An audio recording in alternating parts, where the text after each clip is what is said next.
Welcome on the Verge. This is Zach Spedden, joined as always by Bob Phelan and Nick Stevens. This is our first show of 2023. We hope you have had a good holiday season or getting off to a good start in the new year.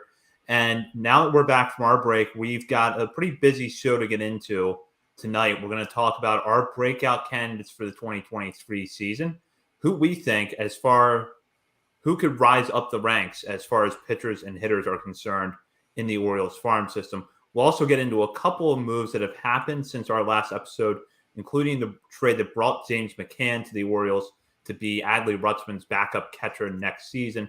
And we'll wrap it all up with a look back at the very first top 30 prospect list that we put together when this show started in early 2020. But first, we'll start with our Patreon shout out. We've got a few members of our Patreon community who have joined us over the final weeks of 2022 and the start of 2023. And for that, I will turn it over to Bob.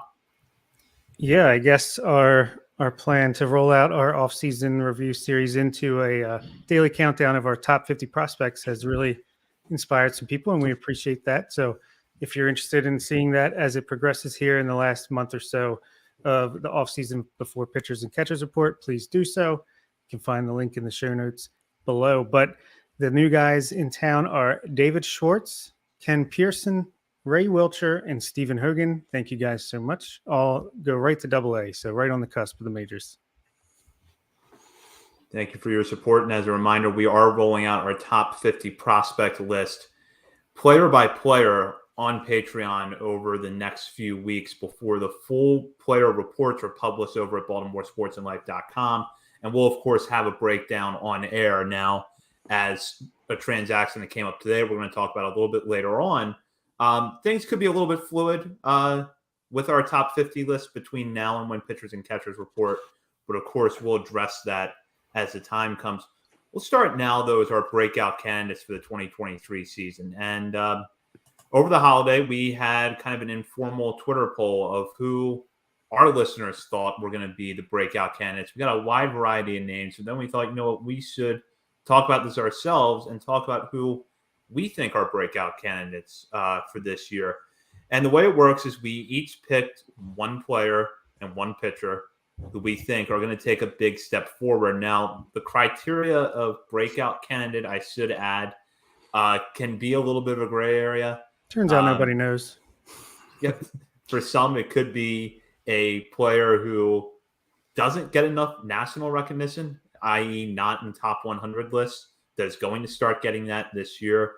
Or it could be someone more in the mold of 2022 Frederick Bencosme or 2021 Gene Pinto, where they go from being overlooked by, most Orioles fans and a lot of writers to being talked about as legitimate top 30 prospects. So kind of a wide range of definitions. And I think we've reflected the full scope of that.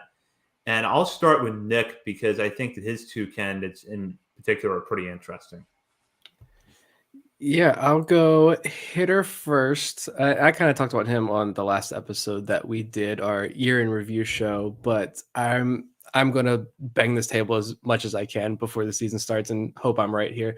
But my hitter is Reed Trimble, and I went breakout in terms of just in the organization, who's going to be a guy who could really rise up our ranks. I think we did super bold predictions on that episode, and I said Reed Trimble would be a top 10 guy in the Orioles system by the end of next year.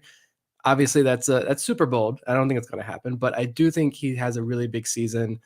Major shoulder surgery that he very likely could have missed all of 2022. There's no way I think he was feeling completely confident at the plate when he started playing with Delmarva, but he ended on a really positive note, looked really good when we got to watch him play. 353 on base percentage. I imagine a full kind of healthy offseason to go along with his AFL experience that he got will go a long way. And I just think that the Orioles drafted him 65th overall for more than one reason. So he hasn't been able to really play for 2 years. So I'm all in on Reed Trimble in 2023. And my pitcher, I'm going with a guy who I know the org has pushed out the last couple of years, and it was good to still see them talk about this guy. But after really getting to watch him a lot last year, I really fell in love with Carlos Tavera. I think he was breaking out last year in a major way, but injuries just completely derailed his season, especially the second half of the year. there's no doubt in my mind he would have ended the year in Bowie. 33% strikeout rate, fastball in the upper 90s. I feel like the scouting reports coming out of the draft kind of raved about the changeup a lot, but I fell in love with the slider last season. I was watching some more video of his when we were going to add this to the notes. I was watching some video of his again that we had from the season and just loved it so much. If you pull up the final stat line of the season, you see the walk rate is kind of not pretty, and that was a big knock against him coming out of the draft as well. But clearly, he had one 5-walk performance, which was his last start of the season, where he was clearly hurt. And then he had another 5-walk performance earlier on in the year, but he followed that up with 11 scoreless innings and 18 strikeouts across those 11 innings. So I feel like if he can just stay healthy, I don't think it's out of the question that Carlos Tavera is a guy who maybe even ends up in Norfolk by the end of the year. I really, really like this arm and think there could be something there. Yeah, that is a good call. Both of those choices are great. And yeah, there's pretty much a million ways you can take a breakout candidate where, are you talking guys that are going to come out of nowhere, like, or rebound, like a Michael Hernandez maybe could be a breakout since he's had all this hype, hasn't arrived. And then maybe this is the year it does.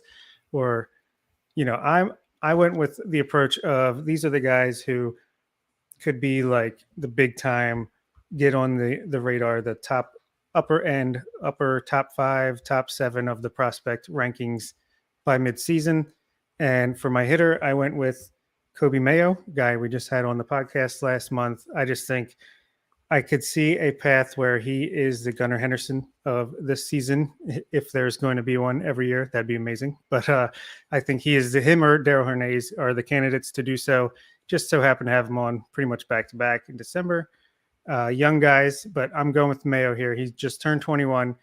He's got all the potential in the world. I think it's kind of underrated how fast he moved up the system and just how young he is for the level of play that he's done. And he is a dedicated, motivated guy this offseason to try and make a big move. And I think that power plus just growing more into his frame as he becomes an adult human being is going to be a maturity that shows up on the field in 2023. That is weird to say. And I think he's going to come out blazing, guns blazing in Double-A to start the year. And I think he's knocking on the major league door by the end of the season, kind of like Gunnar Henderson. And for my pitcher, I went with Cade Povich, the guy that the Orioles and Michael Elias targeted in the trade deadline acquisition from the Twins for Jorge Lopez, just based on the quotes that he was the guy they targeted. He was the big prize. We saw the potential. We saw the stuff that he had in his brief time with the Orioles in the minor leagues since after the trade. And we liked what we saw, and he hadn't even been worked on really. They basically just said, go do your thing, and we'll work with you in the offseason to improve things. And I think that's going to happen. And I think he's going to be a big-time pitching prospect. I think once DL Hall, Grayson Rodriguez inevitably graduate, he will be the big dog at the top of the pitching ranks when it comes to this system. Can I just say, we had a lot of responses to that tweet, and not a single person said Cade Povich. I was disappointed, not going to lie. Sleeping. Yeah, that is surprising when you consider that Povich in some ways kind of has already started to break out. But I think all 4 of your choices are good. For mine, Bob mentioned that if there's someone who could follow the Gunnar Henderson path in 2023, it's Kobe Mayo. I picked a player who I think could follow the Colton Cowser path, which is start out at high A and end at triple A, and Dylan Beavers. Beavers, after being drafted out of Cal last summer, quickly made an adjustment to his swing while working with the Orioles. John Mioli has written about that extensively over his newsletter.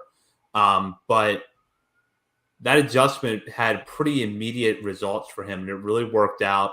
He hit well at Delmarva before he was promoted to Aberdeen. He looked good there. Probably going to start back there, but this is a guy who showed a lot of raw talent at the plate at Cal, and I think the Orioles have a good plan in place for him to really break out. And on top of that, he's a good defensive outfielder, so I can see him moving quickly this year. And then my pick for pitchers is a guy who's probably going to be at Delmarva this year, and that's Juan Rojas, who was part of the Jorge Lopez trade.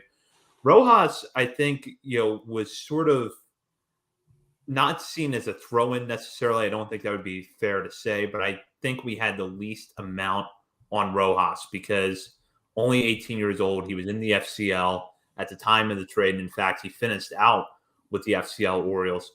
This is an soon to be 19-year-old left-hander who has a good mix of secondaries, including a good slider. Fastball right now primarily running in the upper 80s and low 90s, but he can ramp it up to 93.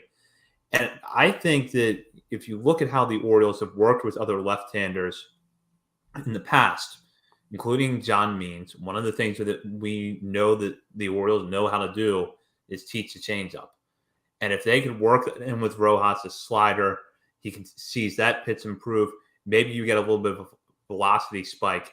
That could really lay the foundation for him to really rise up the ranks in the next few years. But I think he's up for the challenge at low A. Yeah, love those picks as well, especially Dylan Beavers. He was another one I was considering, but I saw you already put him down. So, wanted to mix things up a little bit, give some different names. But one of my things I want to watch the most in 2023 is the race between him and Judd Fabian to see who can shoot up this minor league ladder the fastest, kind of like Jordan Westberg and Gunnar Henderson. Westberg had the head start on the infield. Gunnar got there first. And I think Fabian might have the slight edge going into 2023, just based off of how they ended their brief professional debuts. But I think those two are going to be fun to watch as they climb the ranks together. Okay. I'm going back through the list, and a lot of Samuel Basallos, good answers from a lot of people. A lot of Joey Ortiz. I'm glad people are on the Joey Ortiz hype train. A lot of Grayson Rodriguez as well. The interesting one, I saw a couple of people mention, and I'm honestly really fascinated by him because I don't know how to feel yet, but Max Wagner, the third baseman out of Clemson, the Orioles grabbed, ACC Player of the Year, just ungodly numbers he put up, and not even starting the season as Clemson's starting third baseman. I think he was a bench guy and ended up emerging as the leader in the ACC, not just Clemson, but he was the guy who I tried to watch a lot last year and he was kind of there. But again, that was his draft year after playing a full season of college ball through the ACC. So I don't really have many major takeaways on a lot of those guys in their draft year. Just get comfortable. But I am fascinated to see what he does next year. And is he a true breakout guy? Are we really underrating him, or who is he in this system? That is a great call because I really wanted to pick him because I feel like he's kind of getting John Rhodes, if I can turn that into a phrase, where it's just like I don't know. It's not as much John Rhodes where it's like a generic name because Max Wagner, I mean, it's fairly generic, but it's just like he's a right-handed power hitting guy that didn't get a ton of, I don't know, that he just didn't do anything that stood out necessarily so far, but clearly there's a reason they took him where they did. And I do think he's probably being underrated, but just I can't prove it yet. Yeah, Wagner, I feel like it's interesting because he broke out seemingly last spring, like Nick said, and it feels like if there is a true helium guy right now, it probably is Wagner. I feel like I didn't really get to see enough of him after he entered the system last year to make much of a judgment or find out enough about him. But there's definitely some really promising signs. And there's a guy who hits the ball really hard. I think that's one thing that's apparent is that there's real power there. And to have that in a third baseman in today's game is pretty valuable. Yeah, for sure. And actually, how about Jackson Holliday? I know he was the number one pick in the draft. He's number 3 in the system, pretty highly ranked already. But I legitimately think there's a chance he could be one of the best, if not the top prospect in baseball by the time 2023 is over. I mean, I can't remember who it was. Was that Jonathan Mayo? Maybe someone on the Callis. I know Callis had the quote. Saying, okay, there's another one. Okay. Like Callis had the quote saying like he's Jackson Holliday at this point in his career is a better prospect than Gunnar Henderson is, which I don't think is a hot take. I think that's pretty accurate because we've mentioned before, like Gunnar we knew he was good. He's a really good prospect in the system, but we didn't know he's so this good. Yeah, he took real steps last season, but I think it was Mayo, or maybe it was both of them. I don't know. They were doing some exercise of, looking ahead a couple of years from now, who's going to be the top 5 guys on MLB Pipeline's top 100. And I think it was like a consensus. Jackson Holliday is going to be 1-1. Like we're going to replace Adley with Gunnar with Jackson Holiday in the very near future. Like that's for certain. The kid still looks. I see these pictures of him, and he looks younger and younger the more that I look at him. But the numbers were fantastic, and a lot of that underlying data. I know John Mealy wrote about it. Some of the underlying data that he had, some of the quotes we got from Brink Ambler and some of the guys working with him in Delmarva were just unbelievable. So I totally believe the hype. He's a married man now too. Married kid. Well, we'll certainly see how their 2023 seasons play out, but nonetheless, those are some of the names you can keep an eye on as we gear up for the spring. We'll go on now a recap of what happened since we were last on the air in late December. And really the biggest move, and the one we're going to start with tonight, is the acquisition of James McCann in a trade with the Mets. The Orioles will pick up McCann for cash considerations and a player to be named later. There is 2 years, $24 million remaining on a contract that McCann signed with the Mets prior to the 2021 season. The Mets, however, will be covering $19 million of that total. So essentially the Orioles are going to pay James McCann $5 million over the next 2 years to be their backup catcher. Now, first of all, it feels great to be in this position now, unlike a year ago where if this kind of move had been made, it would have been, well, are they trying to hold Adley back in this organization for 2 years with McCann? Now we have a pretty clear understanding this is the backup catcher. And I have to say my reaction to this move has been that the Orioles got a better player for that role than what they could have gotten on the market by the time the trade was made. Catcher market, which was not that deep to begin with this offseason as far as free agency was concerned, was drying up quickly. And basically how I look at it is that the Orioles will pay about the same amount, the exact same amount of money to James McCann to be their backup catcher over the next 2 years, as the Pirates are paying Austin Hedges to be their starter this year. That's kind of one way to look at it. You figure the backup catcher market for someone the quality of McCann is going to run you around there. Now, it's worth noting that McCann got a big contract with the Mets after a breakout season in Detroit. He did not live up to that with the Mets and struggled last year amid some injuries. Correction on that one. It was with breakout with the Chicago White Sox in 2020, not the Tigers. Struggled last year amid some injuries. He didn't hit well in 2021 either. The Mets were pretty deep at catcher, and at this point, McCann was expendable. So his days, I think, as a starter, at least at a high level, are over. But as a backup catcher, a clear defensive upgrade over Robinson Chirinos.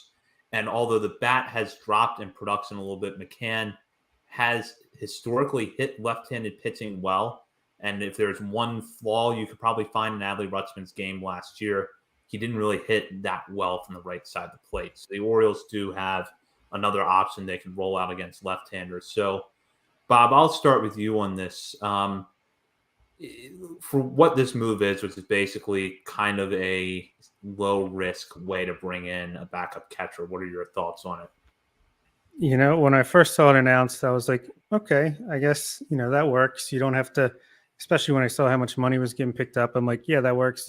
Basically a 2-year, $5 million deal, decent backup catcher, improvement over Robinson Chirinos. But the more I think about it, the more I like it. I think seems like the Orioles have really focused on like great clubhouse guys, leaders in the clubhouse in these small improvements that they've made this offseason. And McCann seems to fit that bill once more. And I think it's actually to the team's benefit that he is under contract for 2 years, not just this year. So he can really just focus on becoming a good tandem with some of these pitchers and work with Adley as far as the little things that maybe he could still use some work on. And yeah, I think he's probably not going to be a great hitter. I think he hit worse than Chirinos did last year, but he at least has more potential. He's 31, 32. He's got some pop. He can hit lefties. He's better defensively. I don't think anyone could be much worse, at least as far as framing goes. So I think it's a really good underrated move. And that's just what the Orioles have been doing this entire offseason. We're just waiting for that one big splash, that flashy move, which I do think is going to come before spring training, but we shall see. but yeah, I'm a fan of the deal, and I'm interested to see how he does. Maybe he gets. He talked about today getting time at first base, him and Adley. So a few ways they can mix up the lineup and get his bat and glove in there. Yeah, I think I also agree that the big move, I'm still holding out hope that it definitely is coming. I think somebody's going to get super desperate here in the last couple of weeks before teams leave for spring training. Somebody's going to get super desperate for a big bat in their lineup. But like, I have no issues whatsoever with this trade. I thought it was pretty solid financially speaking. Like, that was the big thing there. Yeah, the $24 million, but when you only have to pay him $5 million for 2 years, that's huge. And then you DFA'd Tyler Nevin in response to that move, who, like, he wasn't going to have a role in this team in 2023. And like, Sorry, Vivek. like, it's not a hot take, but like, he just wasn't good, right? Who was that? Was that Eric Longenhagen? That was like, yeah, he's a KBO guy. He's just not going to cut in the major leagues. And I did have a little bit of hope for him. I think it was cool, like his debut. I remember his debut. Was that on his birthday, and he like doubled or something, or I don't know. Like, he had a good run in town, but so you DFA him to make room for McCann, and then you trade Nevin to Detroit for cash consideration. So you make even more money there on this whole deal. But yeah, like, for what it is, he's a backup catcher who's, I'm sure, is going to see more at bats than a lot of Orioles fans want, because anytime a lineup card comes out that doesn't have Adley behind the plate, people are going to be in an uproar. But you're not expecting him to hit 300 or 20 home runs this year. He's a competent. All you need is a competent catcher behind the plate to make sure that this pitching staff feels comfortable when Adley's not behind the plate. And like, I'm not too concerned about his offense though, just because he also had 2 major injuries last season, like a fractured hamate bone and an oblique injury. So I'm sure those injuries kind of lingered for a lot longer than he was just on the IL for. So I'm not saying you're going to see any major improvements from his numbers, but he can easily improve on was like a 5-something OPS he had last season, as long as he's healthy. And actually, if you compare his offensive numbers with Chirinos' numbers, they're actually not that different. I mean, Chirinos was maybe like a point or two here. They're better in about the same number of at-bats. So yeah, huge. And the big thing for me is just the defense. I mean, take the Fangraphs numbers for what you will, but just by looking at that and some of the public numbers we have on Baseball Savant, which, everybody shared these numbers already before, but the Fangraphs defensive rating, James McCann 5.8, Chirinos minus 11.4. We know Chirinos is one of the worst defenders in all of baseball. I'm sure he's a great person, a great clubhouse guy, but the discrepancy in just about every defensive metric you can look up is just as big as those 2 numbers I just mentioned, where that's all I need to see. So the offense is what it is. Defense, that's where it's at. And you're paying him pretty much nothing for it. And you didn't lose anything for it. A player to be named later who maybe we have some ideas, but like they said, it's not going to be anybody significant. So cool. Yeah. And someone mentioned that McCann, might have been a quote from Elias, but that McCann's expected numbers were like, he was pretty much very unlucky last year as far as batted ball data goes. And his expected numbers were like exponentially better than what he actually put up in the time that he had. Yeah, obviously we don't know the player to be named later yet, but we'll have a breakdown of that when that move is announced, probably in the coming weeks or months. Sometimes those can take a little while to go through, but of course, when the player to be named later is announced, we'll have some discussion on that. A couple of other 40-man roster moves to note. Nick noted that Tyler Nevin was designated for assignment. The Orioles also traded Lewin Diaz to the Braves for cash. And then as they continued this sort of carousel that they're on right now of first base options, they picked up Ryan O'Hearn, who signed a minor league, who was claimed off waivers, and in the process, DFA'd Chris Vallimont. O'Hearn acquired from the Royals in exchange for cash considerations in a move that was announced here on Monday. The Orioles' 40-man roster stood at 40 players at that time. So they designated Chris Vallimont for assignment. Now, if you listened to our show a lot last summer, you probably heard Vallimont's name. He was a guy the Orioles claimed off waivers from the Twins. Vallimont had been on the 40-man roster in Minnesota, but had struggled over a season plus at AA Wichita to basically be successful at the AA level, was walking a lot of batters. He gets to Bowie very quickly, makes some adjustments. The walks go down, and then he's promoted to Norfolk. The baseline numbers at Norfolk weren't great, but I held out some hope that with a longer time period in the Orioles system, Vallemont could continue to build off of what he had done at Bowie last year and possibly be an option for the Orioles pitching staff at some point in 2023. Now, I should note that just because he's designated for assignment, that doesn't mean that Vallemont is necessarily gone from the Orioles. However, it does seem possible that the team could claim him off waivers here in the next week or so. So, Bob, I'll start with your reaction to this move. And I guess let me ask you this, which is it possible to view these moves separately and see picking up O'Hearn for one thing and then designating Vallemont as another? Yeah, actually, I do think that is ultimately where I come down on it, where it's like you could tell just looking at the 40-man roster that there was not enough position players on there compared to pitchers, at least coming into spring training. At least that's the way it looked like to me. It was like, what was it? I don't have the exact numbers, but, you know, they were going to have to DFA some of these pitchers either way.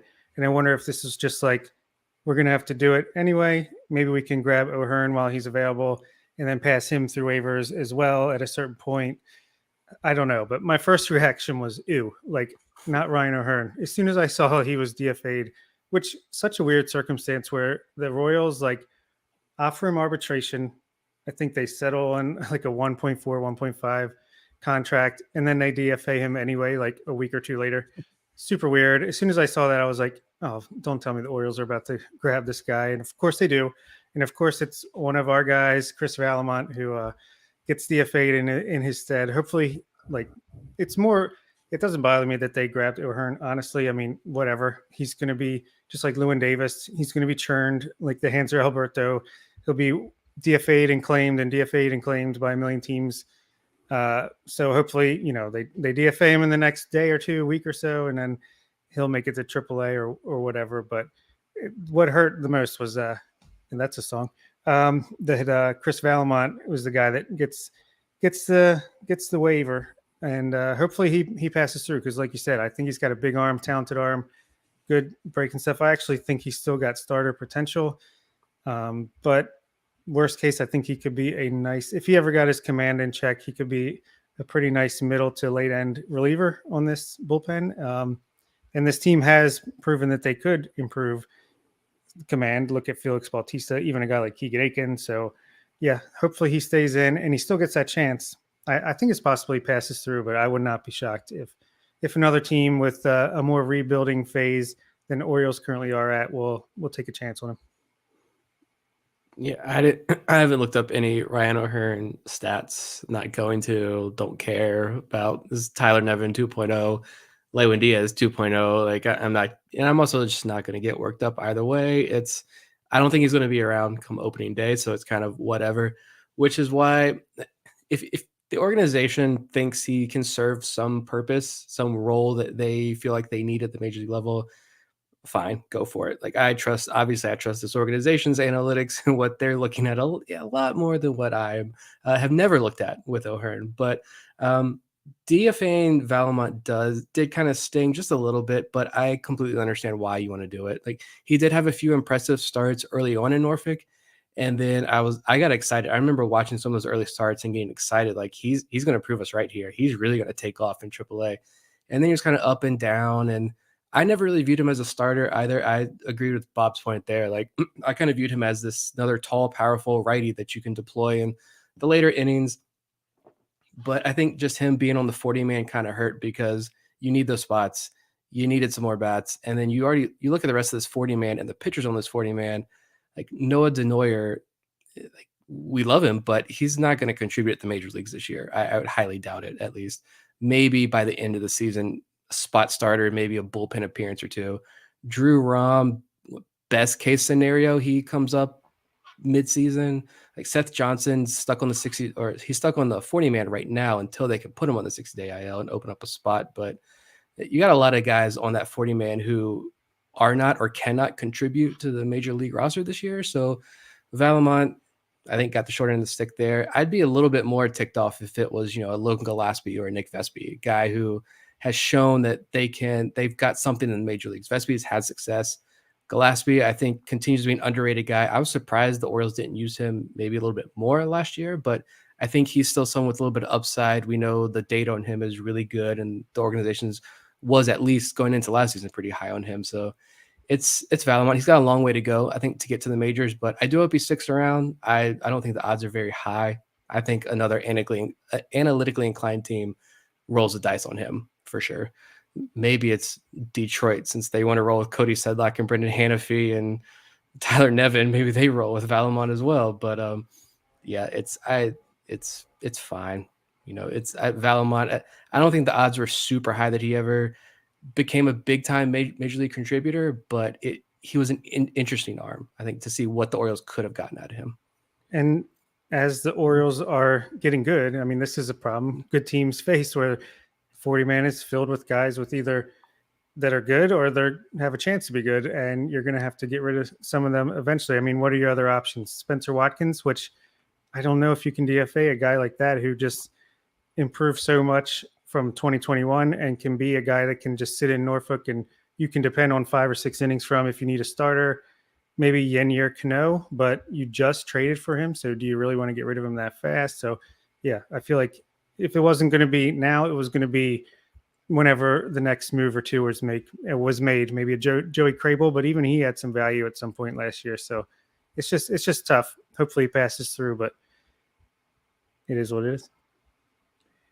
Yeah, I hope he passes through, but isn't it somewhere in the rule of order now that the Giants must claim or sign anyone that was let go by the Orioles?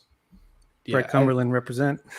I think the rule is if you have less than 2 years of MLB service time, you go to San Francisco. If you have more, you go to the Mets, because they just signed TJ McFarland today, I saw, and they've got 5 former Orioles minor leaguers, which is why, going back to James McCann, the player to be named later is going to be Caden Grenier, just because they drafted him in 2018 when Buck Showalter was still there, and Buck Showalter's I know him. He's coming back with us as well. So the Mets are just stockpiling those guys as well, but yeah, and Giants would make a ton of sense. The Mets still might get former Oriole Carlos Correa, so you never know. Okay. I think the mention of Caden Grenier is a good jumping off point here for our look back at the very first list that we did in 2020. This was planned in February and early March of 2020, when we thought there would still be a minor league baseball season in 2020. We all know how that worked out, but it's still an interesting list to look back on, because this is sort of, in my mind, the last year where you see an intersection of the end of the Duquette years and the beginning of the Mike Elias regime, because all you had from really Mike Elias was that 2019 draft class. And then a lot of the lists are players who were either drafted or otherwise acquired under Dan Duquette. But it's still nonetheless interesting to look back on. And what stood out to me were some of the players that we had ranked in that 20 to 30 range. And this is really where we did not know where to stick a lot of these players. And you see Joey Ortiz ranked at 28th, but then a reminder of how different things were back then. He's above Caden Grenier and 1 spot behind Blaine Knight. So just kind of a snapshot in time right there, but nevertheless, kind of an interesting mix of names who have either seen their stocks rise or dip in the last few years. And I'll just kind of go in groups of 10 here, 30 through 20, and then on down. Number 30 was Adam Stauffer, who's still in the organization. Caden Grenier, 29th. Joey Ortiz, 28th. Blaine Knight, 27th. At 26, we had Gray Fenter, who the following year would surprisingly be taken in the Rule 5 draft, only to come back to the Orioles. And then last year was with the Giants organization.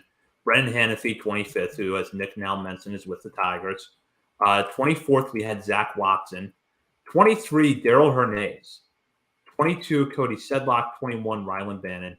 And at number 20, one of the pitchers that came over in the Dylan Bundy trade, Kyle Bravis.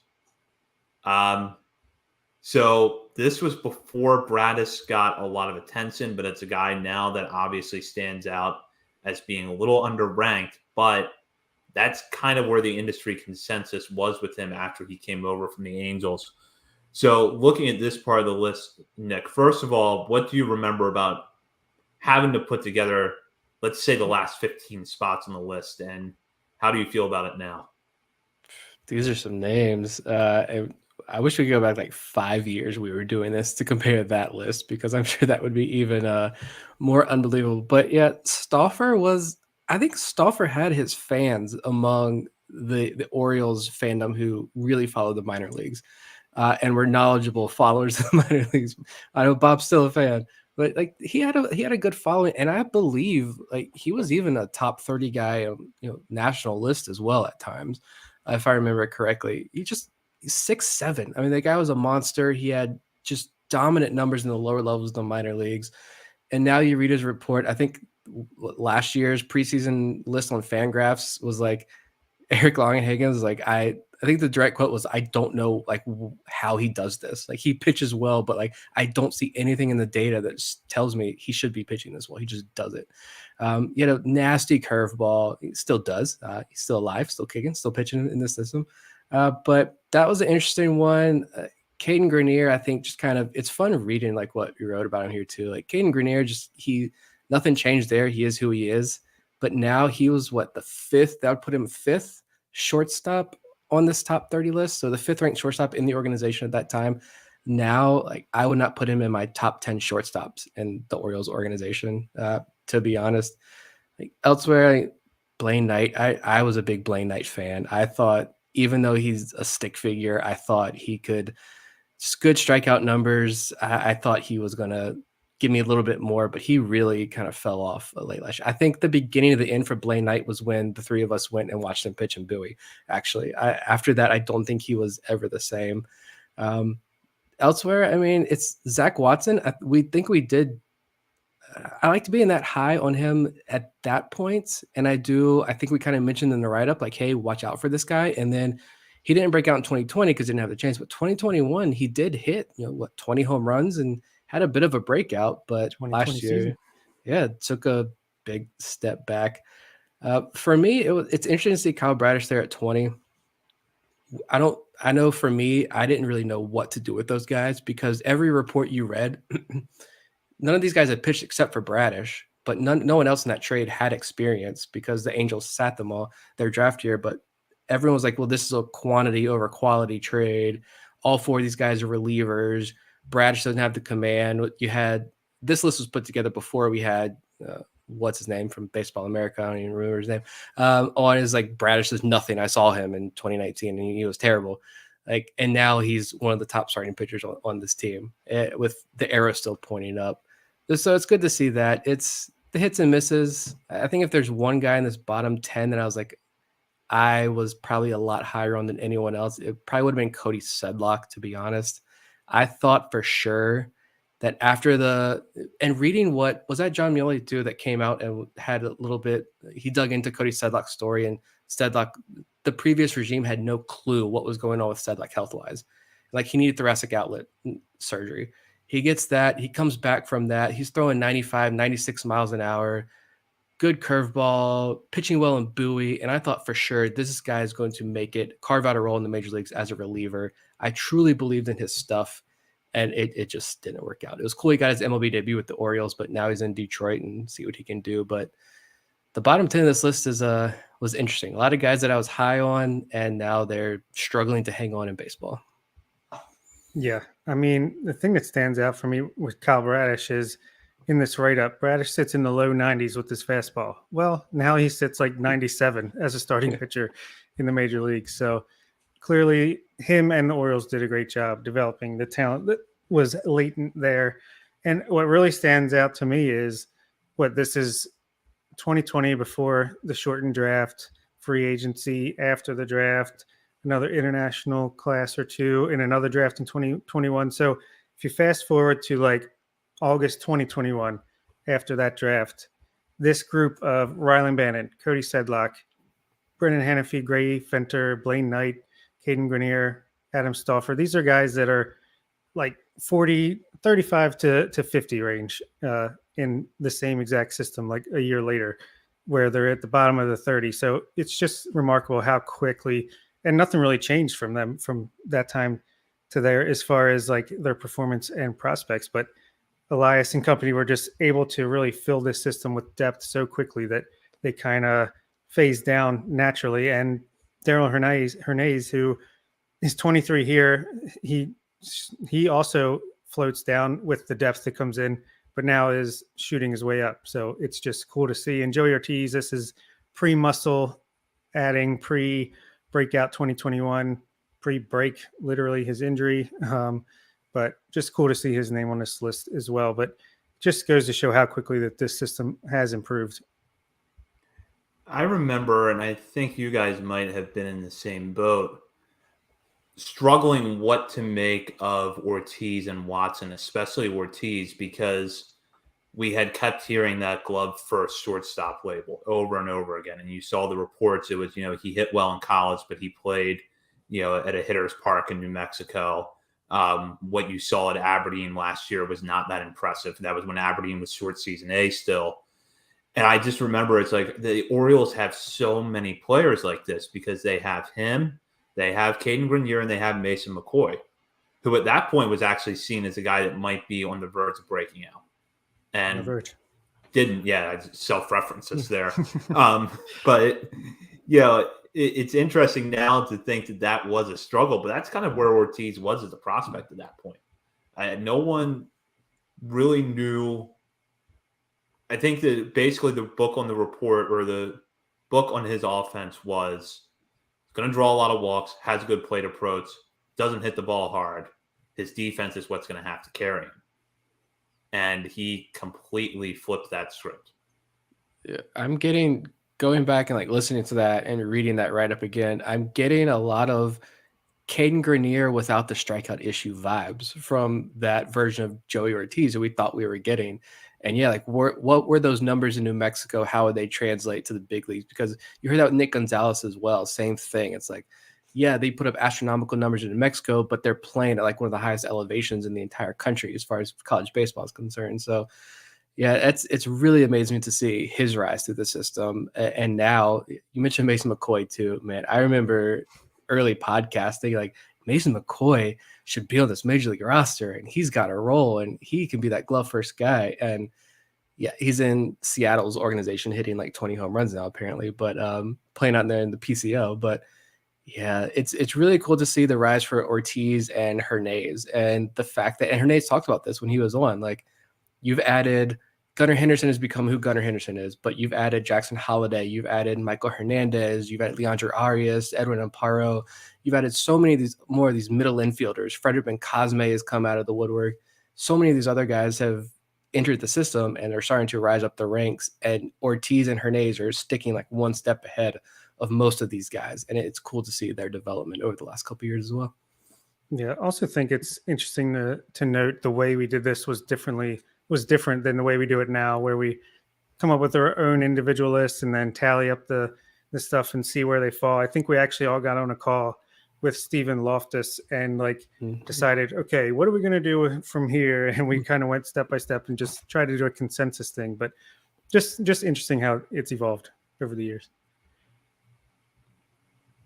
We'll go now to the 19 to 10 ratings. Number 19 was Bruce Zimmerman. At number 18 was another left-hander, Alex Wells. At 17th, Zach Pop. 16th, Ryan McKenna. And then at 15th, another outfielder by the name of Kyle Stowers. Drew Rom was 14th. He was tabbed as a potential breakout pitching prospect in 2020 at that time. At number 13, Adam Hall.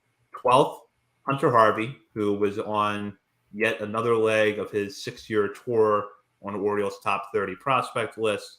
Number 11, Keegan Aiken, and then 10th, Zach Lothar. So first of all, it's interesting to see that mix of left-handers in there, and the fact that I think we're now a few years removed from this, and for some of those pitchers, our assessments of them may have lowered, but yet they're still in the picture. In the case of Aiken and Zimmerman, and then to see Stowers right there at 15th, ahead of Ryan McKenna, which was kind of risky at the time because McKenna was seen as the high floor reserve outfielder, which is the kind of player he could very well prove to be. Whereas Stowers, it kept coming back to the strikeouts. And, he can hit for power, but he strikes out. He didn't hit that well after the draft when he first got into pro ball. So that was another one where, kind of like Joey Ortiz, I remember struggling. Like, where do I put Kyle Stowers on this list? Yeah, I know I was super low on him at that point.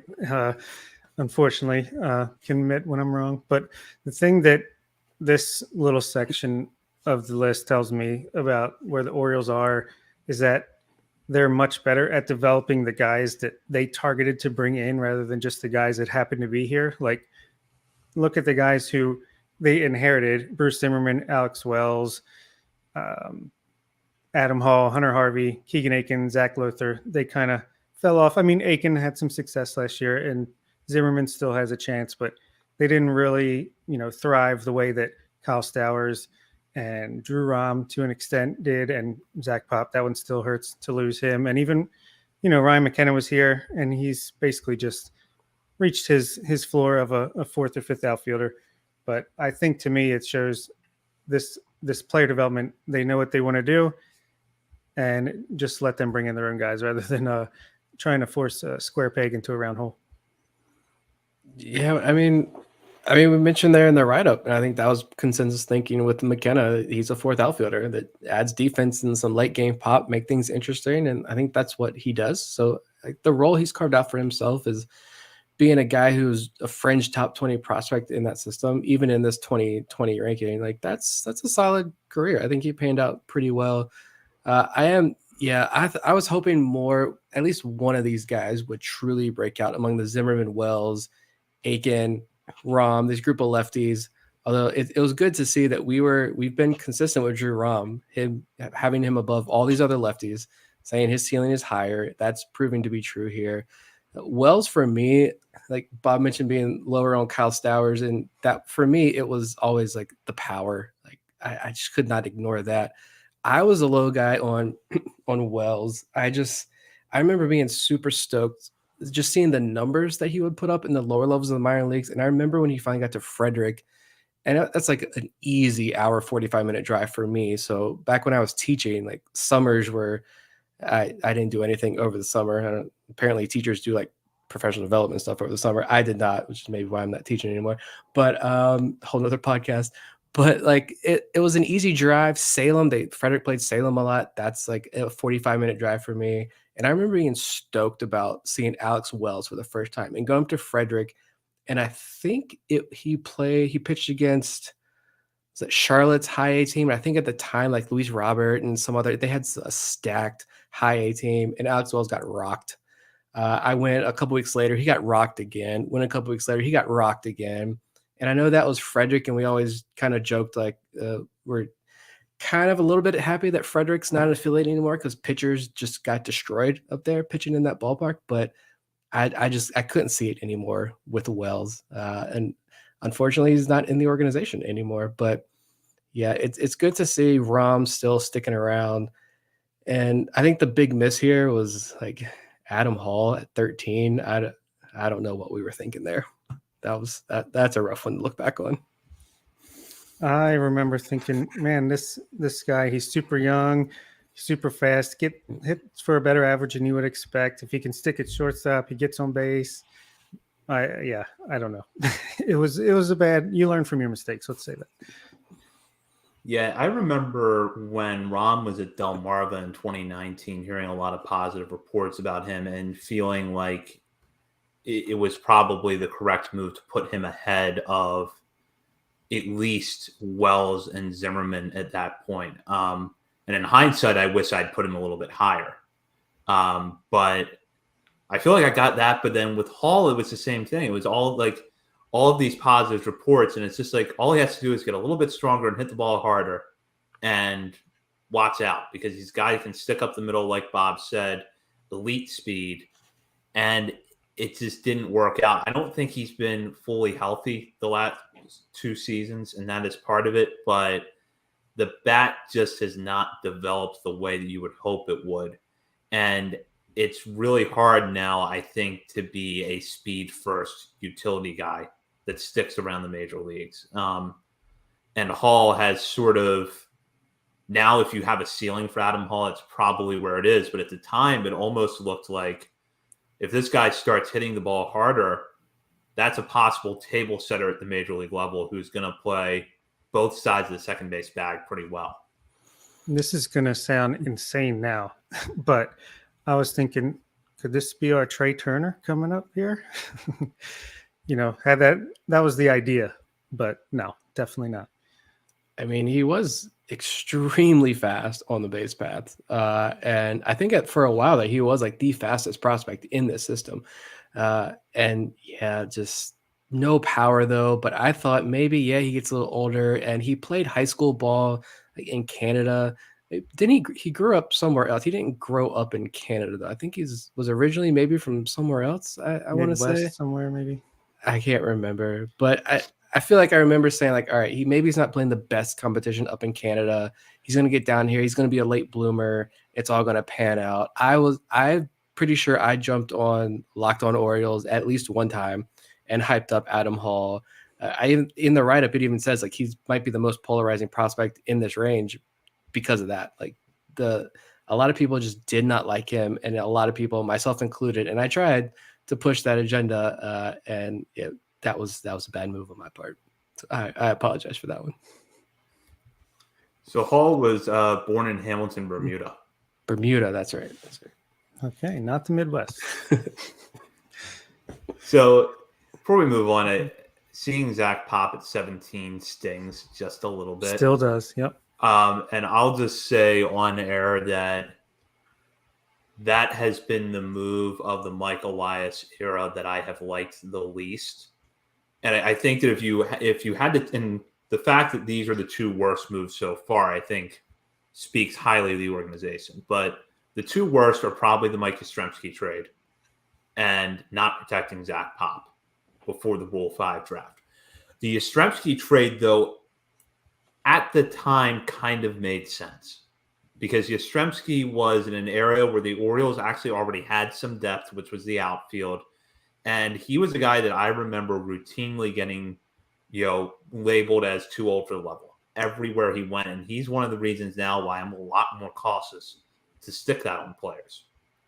But at the time, the move to trade Mike Elias to the Giants kind of made sense on paper. It just didn't work. Pop, on the other hand, was a guy who threw a hard sinker, a lot of ground ball rates, and looked like once he got over the hump with Tommy John surgery, got back from his rehab, was going to become a bullpen piece at the major league level quickly. If there's a silver lining in all of that, it's that the Orioles development program has allowed them to go out and fill that void with guys like Brian Baker and Dylan Tate. But I just still don't know how Pop slipped through the cracks. That will always be my number one criticism of the Elias tenure. The Yastrzemski thing, I mean, he even looked terrible in spring training that year that he broke out. So that would be 1,000% hindsight to knock him for that. But we were saying at the time, Pop should have been protected. Yeah, it is true. Like this organization can go out and get a waiver claim and turn him into something interesting. And there are some guys who your Canoes, some of the other guys in this organization who nobody's talking about. Everybody wants to DFA, unknown prospects. I'm sure one of them will pop, for lack of a better word there, and become something. We've seen guys emerge. Look at this major league bullpen last year. But I do look back now and think, all right, well, what if we would have had Zach Pop himself in this organization? What could this player development staff have done? But clearly they saw something. But yeah, the Yastrzemski thing, you bring that up. Tyler Erb. I remember watching a lot of Tyler Erb starts, thinking like this kid's gonna.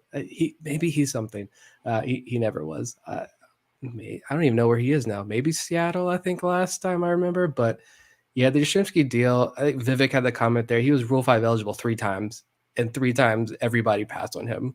Like, and he's every year the production has decreased like every year over the last like 3 years. He's fine, but that trade I have no issues with at that time. Even looking back, it's fine. Giants won it. Good job. You got him. Yeah. Yippee, Giants. Yippee.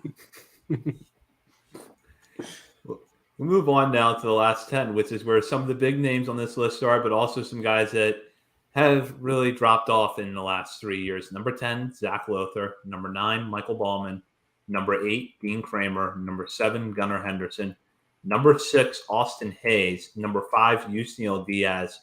Number 4, Ryan Mountcastle. Number 3, DL Hall. Number 2, Grayson Rodriguez. Number 1, Adley Rutschman. A couple of things that stood out to me when I looked at this list was that so far, I think Mountcastle over Hayes has proven to be correct. And I remember that my rationale at the time was that I thought Mountcastle's power was going to translate at the major league level, and Hayes had just not been able to string together a healthy, productive run in a few years. And I was just concerned that that was going to be a chronic issue for him, even though there was a lot of reports at that time saying that he could possibly be the Orioles' everyday defensive center fielder. And then Zach Lothar, who I was high on up until about mid-2021 was when I think I really started to dive on him a little bit. And what I remember at the time we put this list together thinking was he's just so deceptive. He has a good feel for his pitches. And he's one of those guys that kind of was part of that trend that Nick mentioned, where they would go to Frederick and their numbers would go in the wrong direction. So it's like, all right, well, it's a Frederick factor. It just got to Zach Lothar. It's going to get to a guy that, relies on soft contact, keeping the ball on the ground and hoping that fly balls don't go too far. Frederick was the kind of ballpark, and I guess still is at the summer collegiate level, that could punish guys like that. So I thought Lothar was going to go to Norfolk that year, pitch really well, probably factor into the pitching staff at the major league level at some point. And although he did get to the majors, he did get protected on the 40-man roster the following offseason. Things just obviously didn't work out quite according to plan. Yeah, I remember going to a game in Frederick and getting to watch Lothar for the first time there, sitting right behind home plate and looking at some of his fastballs and be like, how do pitches move like that? First of all, how do hitters hit that? Second of all, just being super impressed with him. And then you see the numbers took, like you mentioned, they took a dive. The strikeout numbers took a real big dive when he got up to high A, like a massive hit. I mean, he's 12, 13, 14 strikeouts per 9 innings down to like 9 once he got to high A, and never really was able to get above that as he continued to move up. And we've mentioned before, like, the walks went up as he moved up the system. The walks went up, the strikeouts went down, and it was a trend that he wasn't reversing. And he really didn't have at the lower levels. You're able to nibble around the edges. You're able to get guys with those pitches, but when you're forced to throw strikes in the zone, Lothar didn't have that pitch or that repertoire to get the job done. And so last year was honestly, after watching him throughout since the Orioles drafted him back in 2017, after watching him in every step along the way, and to watch him last season was rough. Down in Norfolk and the pros, all of it was brutal to watch him and his fall from grace. But it's unfortunate for him. But yeah, for sure. I mean, what I remember about the ranking of all these left-handed guys so close together, and Lothar in particular, and what I've kind of learned from that experience is I could explain who Keegan Aiken was. I could explain who Alex Wells was. Like Lothar, I'm like, I couldn't explain why I would put him over the others other than just looking at numbers. So like, if that's the case, maybe don't do that then. But yeah, so it's unfortunate. But if you look at 9 and up, that's pretty solid. Outside of Yusniel Diaz, like that is pretty good. And obviously remains to be seen the ultimate destination of Rodriguez, Hall, and what's the other one?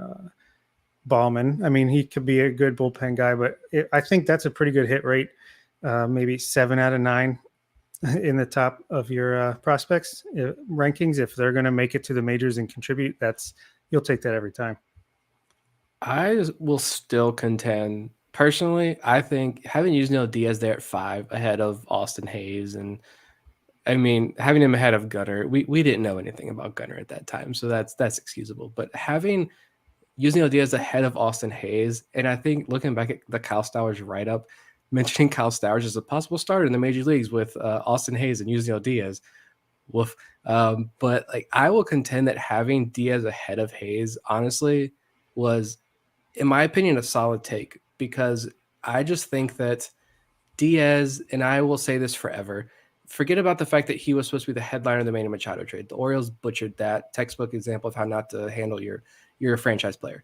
But just looking at Yusniel Diaz as a prospect in this system, just him, that he had all the tools. The tools were there. And I'm not saying a future all-star. I always believe that Diaz was a guy who you hit like 6th or 7th in your lineup. He's going to be a 260, 270 hitter, maybe 15 home runs max, 10 to 15 home runs a year, but like 30, 35 plus doubles every single year, and be a fantastic right fielder with an incredible arm out there.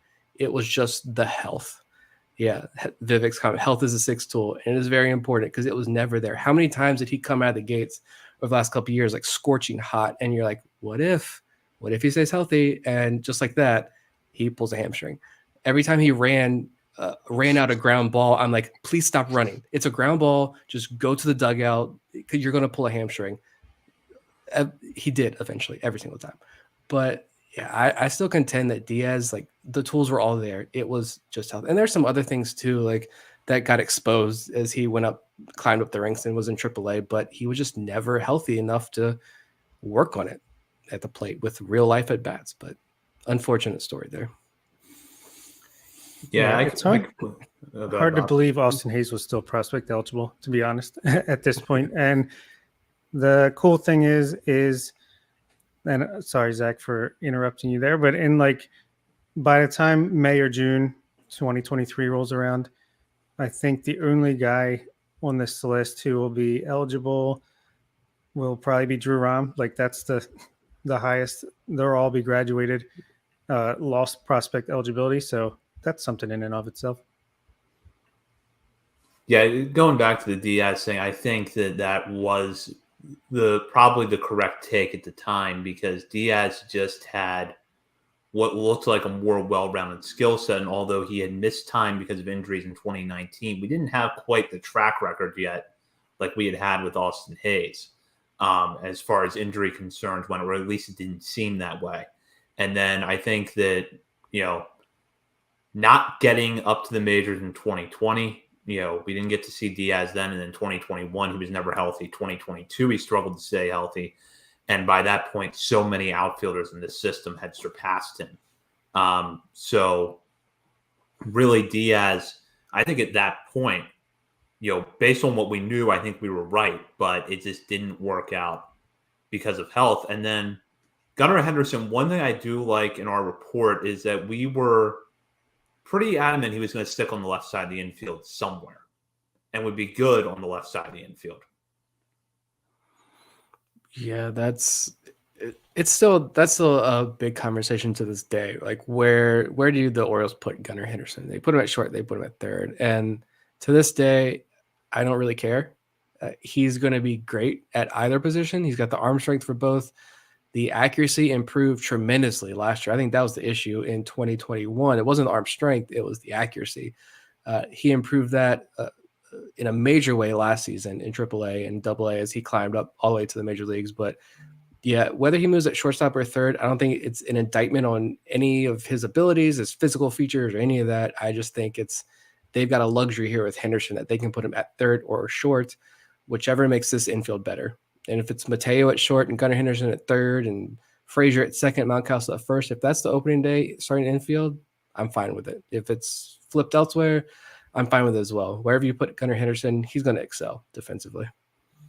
100% agree with that. And just the way he is motivated to constantly improve his game, and just the way it's still mind-blowing to me how much he improved from 2021 to 2022. So I have a feeling he might come in 2023 even better and just try to take over shortstop and force the Orioles to trade Mateo and go from there. He's a man on a mission. I think he's going to be a superstar in this league, whether it's third base or shortstop. But he's another level. And the Orioles got lucky that he fell to them, and they developed him. They're a match made in heaven, and hopefully he's an Orioles as long as possible. But we'll see. Before we wrap up this segment, any final thoughts as far as the list as a whole, or maybe players that if you had to do it over again, you would rank? Scrolling through here real quick. Yeah. I wish I had my own personal list. I know we were talking about this I before know. the show to see like who just missed out. I wasn't saving those, so I couldn't tell you. I think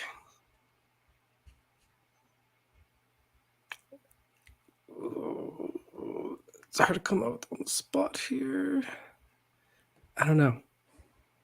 I feel like and this probably was just because I read John Mioli's, and he was higher on him, and I was like convinced by what he wrote. But I think I had Kyle Bradish a little bit higher in my personal rankings, maybe somewhere in 13 to 15 range. But it wasn't like I had some grand, insight into it. It was just I read something that I was like, yeah, I think I could buy into that.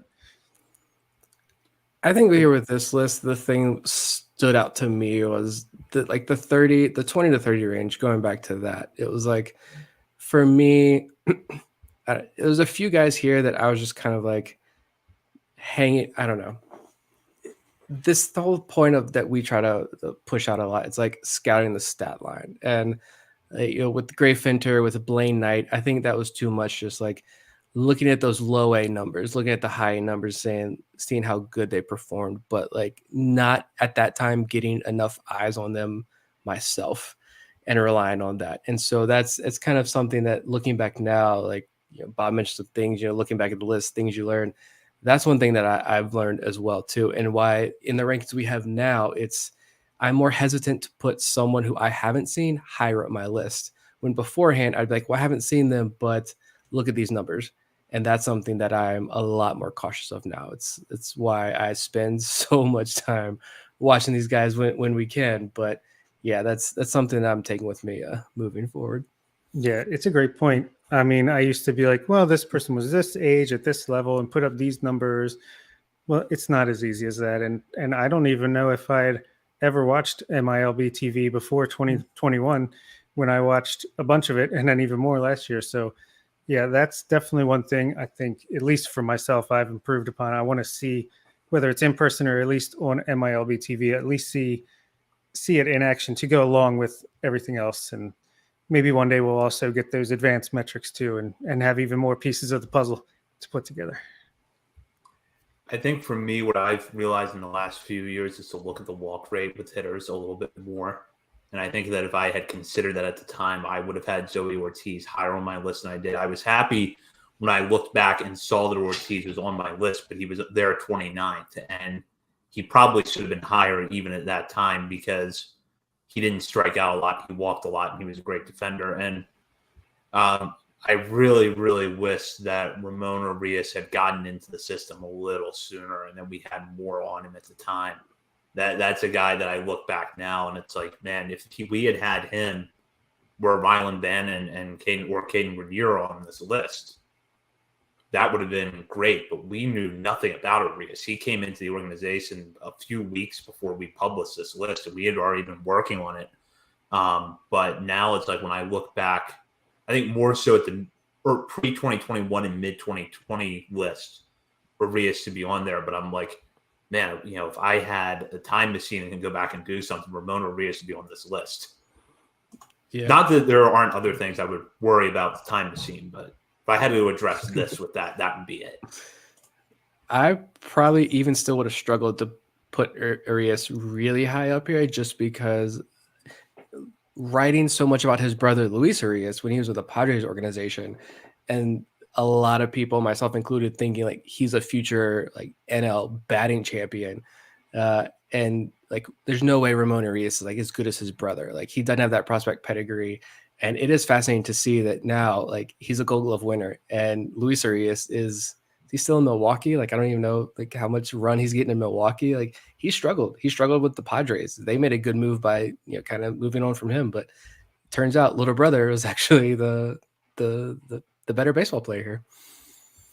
I mean, I still like you, Luis Urias. He's put up pretty decent numbers with the Brewers, but he was definitely a guy I as well was high on when he was with the Padres and would have liked the Orioles to acquire him. I think he batted around 250 in 2021 with 23 home runs and 240 last year with 16 home runs.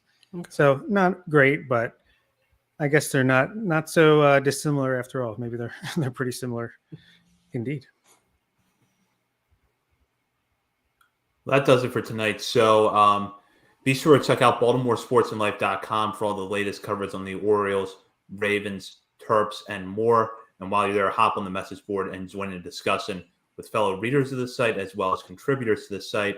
Be sure to join our Patreon community to hear our rolling update of our top 50 prospect list. We'll be doing that over the coming weeks, and then we'll publish the full list online around the time pitchers and catchers report in mid-February. And be sure to follow us on social media, including on Twitter at BSL on the Verge. For Bob Phelan and Nick Stevens, this is Zach Spedden. We've been listening to On the Verge. Oh, and we will be back next Monday at our normal time of 8 p.m.